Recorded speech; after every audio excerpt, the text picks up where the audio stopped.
देखो हमारी खरगोश कितनी मेहनत कर रही है बच्चों को जन्म देने के लिए। पहले अब उसका घर बनाती है, फिर उन्हें जन्म देती है।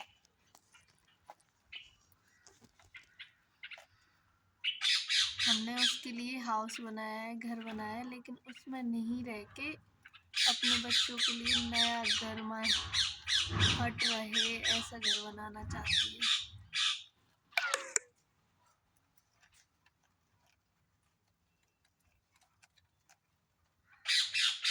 और ये देखो सारे खरगोश यहाँ लगे पड़े हैं अपनी मस्ती में मस्त, घास खाने। और वो अकेली लग रही है बेचारी बच्चों के लिए घर बनाने।